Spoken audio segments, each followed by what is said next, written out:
సభ్యులు తెలియజేస్తారు అధ్యక్ష. క్వశ్చన్ నెంబర్ 606 సభ్యులు లేరండి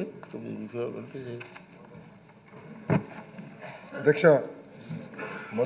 మొదటి ప్రశ్నకి సమాధానం, తల్లికి వందనం పథకం ప్రభుత్వం ప్రవేశపెడుతుంది, దానికి గైడ్లైన్స్ త్వరలో ఫైనలైజ్ చేస్తాం జరుగుతుంది. రెండో ప్రశ్నకి సమాధానం, బడ్జెట్లో 9,407 కోట్ల రూపాయలు ఈ స్కీమ్కి అలొకేషన్ చేశాము. మూడో ప్రశ్నకి సమాధానం అవునండి. నాలుగో ప్రశ్నకి సమాధానం ఈ వివరాలు ఎనెక్షర్ 1లో పెడతాం జరిగింది. సభ్యులు అటెండ్ అవ్వలేదు.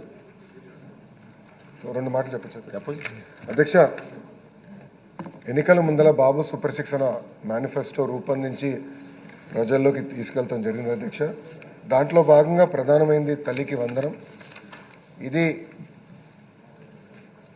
తెలుగుదేశం పార్టీ ప్రతిపక్షంలో ఉన్నప్పుడు ప్రజల దగ్గరికి వెళ్ళినప్పుడు కేవలం ఒక్క బిడ్డకే కాదు, ఇంట్లో ఎంతమంది బిడ్డలుంటే అంతమంది బిడ్డలకి ఆర్థిక సాయం చేస్తే బాగుంటుందని ప్రధానంగా కోరటం జరిగింది. అంతేకాకుండా అధ్యక్ష, ఒకసారి మనం చూస్తే భారతదేశంలోనే రీప్లేస్మెంట్ రేట్ కన్నా అతి తక్కువ ఉన్న రాష్ట్రం తమిళనాడు అయితే, దాని తర్వాత ఆంధ్ర రాష్ట్రం అధ్యక్ష. అందుకే పిల్లలకి అనేది ప్రోత్సహించాలి, పిల్లల చదువుకి ఆర్థిక సాయం చేయాలన్న ఆలోచనతో మన ప్రభుత్వం తల్లికి వందన కార్యక్రమం రూపొందించింది అధ్యక్ష. మనం ఒక్కసారి చూస్తే గత ప్రభుత్వం తల్లికి వందనం కింద సుమారుగా సంవత్సరానికి 5,540 కోట్ల రూపాయలు ఖర్చు పెట్టింది అధ్యక్ష సంవత్సరానికి.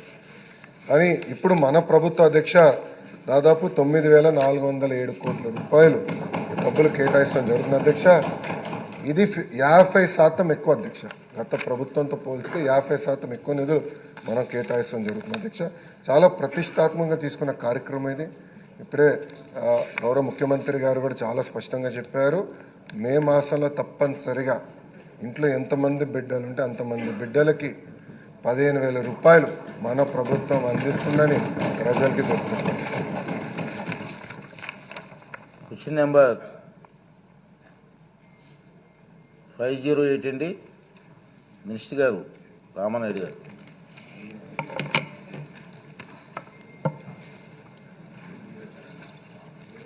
ధన్యవాదాలు అధ్యక్ష.